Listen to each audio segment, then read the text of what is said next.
କବିତା ତୁ ତ ଖାଲି ରାଗୁଛୁ ଆଉ। ନୀରବ ରାତିର ଛାତିରେ ତାତୁଟିଏ ହୋଇ ହିସାବ କଷୁଛି ମୁଁ, ତୁ ଠିକ ନା ମୁଁ ଠିକ। ହେଲେ ଭାବନାର ଚାଦରରେ ମୁଁ ଏମିତି ଢାଙ୍କି ହୋଇ ପଡ଼ିଛି ଯେ ପୁରାପୁରି ଅଣନିଶ୍ୱାସୀ ହୋଇ ପଡ଼ିଛି ରେ। ଭାବୁଛି ତୋତେ ଥରେ ପଚାରିବି ବୋଲି, ହେଲେ ତୁ କୋଉ ଶୁଣିବୁ ଯେ, ତୁ ତ ଖାଲି ରାଗୁଛୁ ଆଉ। ସମୟର ସୁଅ ଆମ ଦୁଇଙ୍କର ସ୍ମୃତି ସବୁ ବସେଇ ନେବାକୁ ଚେଷ୍ଟା କଲାଣି, କିନ୍ତୁ ସେସବୁକୁ ମୋ ହୃଦୟର ଗୋଟେ ପଟେ ଖୁବ୍ ଯତ୍ନରେ ସାଇତି ରଖିଛି ରେ।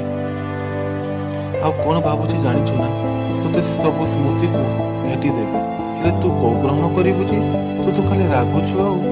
ପ୍ରେମ ସବୁବେଳେ ଭରସା ଦିଏ, ସାହସ ଦିଏ ଆଉ ବାହାନା ବି କରେ। ଆଉ ମୁଁ ବି ତୋ ସାଥିରେ କଥା ହେବାକୁ କେତେ ଯେ ବାହାନା କରେ ତୁ ଜାଣିପାରିବୁନି ରେ। ହେଲେ ତୁ କୋଉ ବୁଝୁଛୁ ଯେ, ତୁ ତ ଖାଲି ରାଗୁଛୁ ଆଉ। କିଛି ସମ୍ପର୍କର ଫର୍ଦ୍ଦ ଆପେ ଆପେ କେତେବେଳେ ଚିରିଯାଏ ଜଣା ପଡ଼େନି ରେ।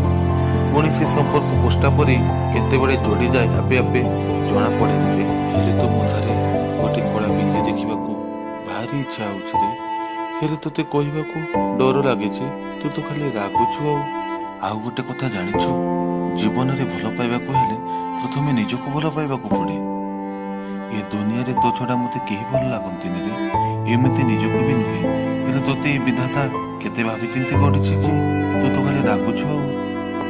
ଗୀତରେ ଗୀତରେ ସିନା ଆକାଶରୁ ଜନତାରା ତଳି ହୋଇଯାଏ, ହେଲେ ସତରେ କିନ୍ତୁ ତୋ ଅବୁଝା ମନଟିକୁ ତୋଳି ପାରୁନି ରେ।